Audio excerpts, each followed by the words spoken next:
Bonjour Anne Gutfayant. J'ai l'immense joie d'accueillir aujourd'hui une médecin psychiatre qui est praticienne à l'hôpital Sainte-Anne, qui est également enseignante à la faculté de Paris 5 en psychothérapie et notamment dans le domaine de la détection précoce des troubles psychiatriques chez les jeunes adultes. Pourquoi aujourd'hui je fais ce lien entre la psychiatrie et les cadres talentueux et ambitieux pour les aider à réussir? Parce que vous allez nous parler de 2 choses, Anne Gutfayant, déjà de vous-même et derrière de tout ce qui est addiction et de comment on peut sortir de ces éventuelles addictions. Anne, je vous laisse la parole déjà pour nous présenter votre brillant parcours. Merci Lise. Écoutez, moi je suis médecin psychiatre, j'ai travaillé longtemps et je travaille encore à l'hôpital Sainte-Anne à Paris.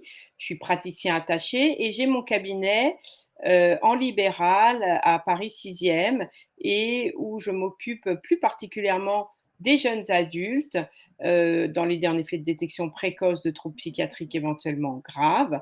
Et je m'occupe aussi de tout ce qui est dans le domaine du trouble anxieux ou de la dépression, des troubles de l'humeur et de la souffrance au travail. Comment on choisit un tel parcours, Anne? Mmh. On choisit un tel parcours, par des opportunités qui se présentent. Bon, moi, j'avais fait un DEA, un master à l'époque sur les troubles schizophréniques. Mon parcours universitaire s'est penché d'emblée sur, les troubles mentaux graves, avec, la possibilité de vraiment de bonnes solutions pour gérer ces troubles-là. Et puis la pratique libérale m'a permis de découvrir, je suis dans le 6e, je suis entourée de classes prépa, de découvrir de jeunes adultes en souffrance dans la gestion du stress, dans des pathologies addictives aussi. Et m'étant occupée de jeunes patients déjà à l'hôpital, j'ai continué en libéral à m'occuper de tous ces jeunes-là, entre autres. Merci beaucoup, Anne. Donc, démarrons par une question, docteur. Que pouvez-vous nous dire sur l'évolution de la santé mentale des salariés en France durant cette période inédite de pandémie? Alors, en fait, il y a pas eu un modèle d'évolution, hein, sur le vécu là de ce confinement. Je dirais que c'est très intéressant parce qu'il y a eu différentes choses à considérer. D'abord, les gens l'ont plus ou moins bien vécu. Il y a des personnes qui ont beaucoup aimé le confinement. Il faut savoir que les patients qui sont phobiques, à qui on a demandé de rester chez eux, ça a été une opportunité pour eux. Il y a des personnes qui ont extrêmement bien vécu le confinement. Dans l'entreprise, tout a pu dépendre de la manière avec laquelle le confinement et le télétravail notamment a été amené. La souplesse de l'employeur, la souplesse aussi des salariés, les outils de travail qui ont pu être proposés. Ça dépend aussi du statut social, hein, des personnes, c'est-à-dire qu'il y en avait qui avaient des grands logements, pas trop de familles autour d'eux, ils ont très bien vécu le confinement. Et puis, il y a des personnes pour lesquelles ça a été beaucoup plus difficile, qui ne pouvaient pas s'isoler ou à la campagne, qui n'avaient pas de lieu, un petit appartement, des enfants, un mari, tout le monde à la maison. Et là, ça crise beaucoup plus. Donc, il y a plusieurs paramètres en fait à prendre en compte. Il y a le statut de l'ambiance dans l'entreprise au départ et de ce qu'elle offre en termes Outils techniques. de l'organisation, et puis la structure familiale, sociale et le lieu de vie, quand même très très important, notamment l'espace. Notamment l'espace.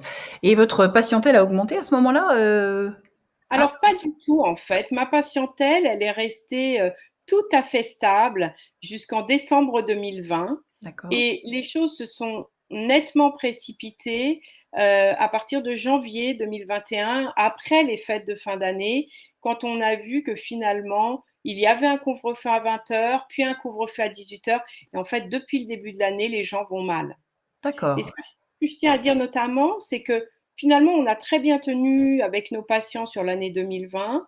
Là, ce qui fait que ça devient difficile, c'est que ce sont des personnes qui n'avaient pas de troubles psychiatriques au départ qui décompensent. C'est-à-dire des gens qui avaient une trajectoire classique sans consulter de psychologue ou de psychiatre, qui là commencent à développer avec la non-projection, le manque de projet, des symptômes anxieux, dépressifs. Voilà. Donc, vous traitez de nombreux patients, notamment sur les addictions. On va aussi parler de ce sujet. Alcool, jeux vidéo, drogue, sexe. Pouvez-vous nous en dire plus sur les seuils à éviter et sur les signaux d'alerte, justement par rapport à ces addictions? Alors, les addictions, hein, comme son nom l'indique, être addict, c'est devenir dépendant à quelque chose. Donc on devient addict au sexe, aux jeux vidéo, à l'alcool, aux drogues. Alors il y a vraiment une question de seuil, c'est-à-dire qu'au départ, on consomme pour le plaisir. Et donc ça, c'est du bonus pour tout le monde. C'est-à-dire qu'il y a une certaine consommation qui reste limitée dans le temps et on a plus de bénéfices que de risques. Au cours du temps, les personnes vont augmenter le temps passé Mmh. et c'est quand cette augmentation du temps passé et ce besoin d'y aller devient important qu'alors on devient dépendant et qu'alors on ne peut plus s'en passer et que donc on ne fait plus que ça et qu'on devient dépendant et il y a une souffrance puisqu'on va se dérégler sur le plan de notre vie quotidienne, c'est-à-dire qu'on ne va plus repérer d'autres signaux comme le sommeil, l'alimentation, parce qu'on est complètement centré sur notre addiction, le sexe, le jeu, la drogue, l'alcool, et en fait notre vie ne va plus tourner qu'autour de cette dépendance. Et donc là, les signaux d'alerte, c'est ce que nous, on ne s'en rend pas forcément complètement compte. On a conscience qu'on tourne autour d'une seule chose, mais parfois c'est l'entourage qui peut le signaler, c'est l'entourage qui s'agace. Et quand il y a aussi une souffrance du côté de l'individu, alors là, il y a des signaux d'alerte, il faut agir. Comment fait-on, par exemple, face à un signal qui est une évidence pour l'entourage? L'entourage essaye de l'exprimer à la personne, mais la personne ne s'en rend pas compte. Comment on fait cheminer ce sujet, par exemple? Est-ce que vous avez des bons conseils là-dessus? Et puis derrière, quels sont les meilleurs leviers pour se sortir d'une addiction? Bon, alors, d'une part, c'est vrai quand l'entourage s'en aperçoit, en général, plus l'entourage le dit, plus ça renforce l'addiction. On a tous fait l'expérience, hein, quand on dit à des proches, «Mais je vois que quand même, tu n'as pas de temps pour qu'on fasse une balade, tu es tout le temps», voilà. La personne se renferme et va rester dans son addiction. Il faut essayer d'ouvrir le débat, d'échanger, et donc de communiquer. Ensuite, la démarche auprès de la personne qui repère qu'elle est addicte, c'est la consultation. C'est la consultation auprès du médecin généraliste, c'est le premier, hein, qui est là pour écouter le patient et qui va l'orienter vers un psychologue ou vers un psychiatre en fonction de l'importance de l'addiction. Il y a D'accord. des stigmates, hein, de l'addiction, c'est-à-dire que quand on consomme trop d'alcool, on dort mal, on récupère mal, on est moins performant au travail et là, le patient voit les signaux. Mmh. Pareil pour les drogues et pareil pour la vidéo. Oui, parce que quand on parle de vidéo, oui, on parle de jeux, mais en fait, je pensais aussi à la vidéo qui devient une addiction impressionnante actuellement. C'est l'addiction des séries télé qui prennent, où on démarre, on a envie, puis finalement on y reste 40 heures, et ça mange en fait notre vie sans vraiment qu'on maîtrise plus grand chose. Donc pour s'en sortir, quels sont les leviers? Je sais que vous êtes très attachée à cet entretien motivationnel. Vous pouvez nous en dire un peu plus, Anne? L'entretien motivationnel, c'est une technique, hein, c'est Oui. une technique, thérapeutique finalement qui vise à explorer la vie du patient à l'aide de questions ouvertes et de reformulations. C'est-à-dire qu'on demande à notre patient de parler de ses difficultés et on va le reformuler de telle sorte que lui va pouvoir, prendre la main dessus, mieux comprendre ce qui se passe par les reflets ou les résumés de la situation qu'on pourra lui faire. Et donc ça, c'est une technique qui est plus ou moins toujours mise en place du côté des soignants dans l'approche motivationnelle de la prise en charge des addictions. D'accord. Et donc, cette sortie d'addiction, alors déjà l'addiction, c'est autant féminin que masculin, ou si vous aviez un chiffre à nous communiquer? Alors, je suis pas très forte dans les chiffres, C'est excusez-moi, pas grave. mais oui, c'est maintenant ça, enfin, j'ai le sentiment que c'est tout autant. Moi, je dirais que sans parler de masculin, féminin, j'ai le sentiment et certains scientifiques le diraient que c'est une question de cerveau. Ça D'accord, dépend de comment notre cerveau est câblé et il y a de même qu'il y a des personnes qui sont des chercheurs de sensations et d'autres pas. Il y a des personnes qui ont tendance à l'addiction et d'autres moins. d'accord, Voilà. très intéressant, d'accord. Et je me permets de dire que l'addiction, encore une fois, c'est une question de curseur. C'est-à-dire qu'il y a ce qui est à peu près normal et qui donc n'a pas de répercussion sur notre vie sociale et professionnelle et familiale.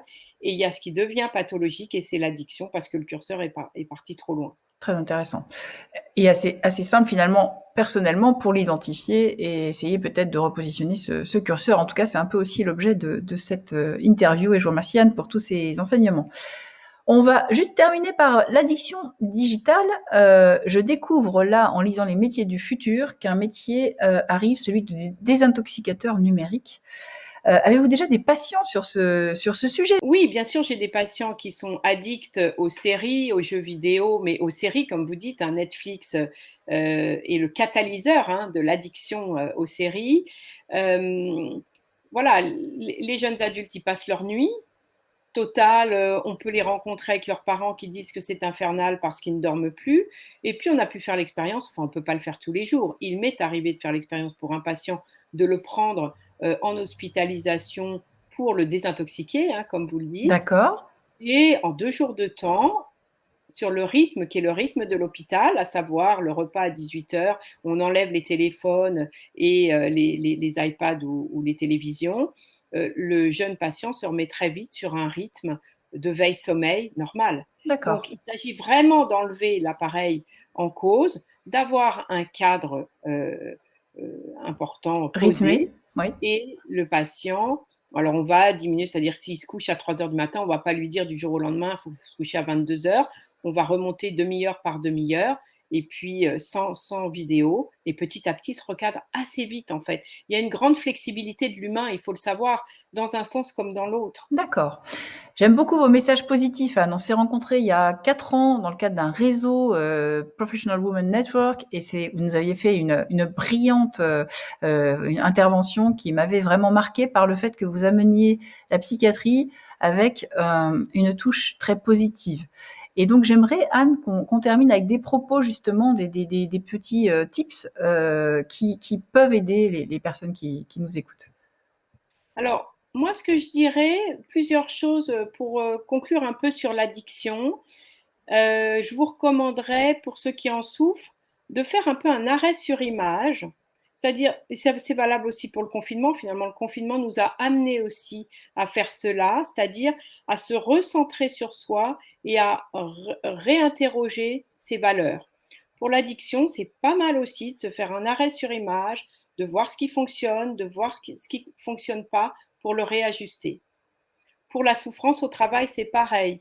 Pour nous tous qui travaillons et pour ceux qui travaillent en entreprise, quand on se sent submergé, il faut s'interroger, s'observer, voir ce qui va et ce qui ne va pas.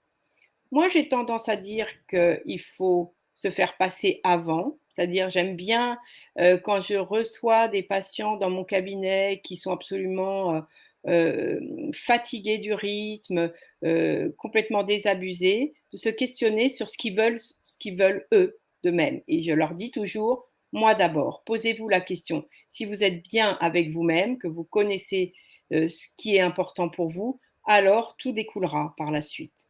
D'accord. L'ajustement dans votre famille, l'ajustement avec l'entreprise, l'ajustement avec vous-même et vos proches. Et donc ça, c'est important de pouvoir s'interroger, de faire un arrêt sur image et de voir ce qui est bon pour soi et d'être bienveillant avec soi-même. Moi, je vois trop de patients qui se reprochent trop de choses. Et donc, il faut D'accord. inverser la tendance et se dire, moi, ce que j'aime chez moi, c'est ça, ça, ça. J'ai lâché prise, enfin, j'ai perdu de vue cette valeur, comment je peux me la réapproprier? Et être très dynamique, et être vraiment dans une dynamique positive, plus que du reproche. Plus que du reproche. Comment sort-on de l'autocensure? Le moi d'abord, ça devrait être mis sur un t-shirt d'ailleurs, Anne, je pense. Moi d'abord, bien y penser. Et comment on sort de cette dynamique de l'autocensure? Parce qu'elle touche aussi beaucoup notamment de salariés talentueux et de cadres talentueux, ceux que j'essaye de faire passer au niveau de décision supérieure et qui ont envie mais qui savent pas très bien les clés. Comment on sort ne serait-ce que de l'autocensure? Alors, bah, on en sort en se réalisant soi-même, en se questionnant sur ce qui est important pour soi. Le moi d'abord, il est à double tranchant sur le t-shirt, justement, parce que Mhm. on est dans un monde très narcissique. Mhm. On est dans un monde qui s'observe autour des réseaux sociaux. Ça, c'est pas pour moi, et dans ma pratique, c'est pas le bon moi. C'est le moi qui tire vers le bas. Ce qui est important, c'est de se réaliser sur ce qui est important pour soi. Et en fait, les gens ne sont pas toujours très au clair là-dessus. Pour l'autocensure en entreprise de talents qui voudraient se révéler, ils se révéleront sur leurs valeurs.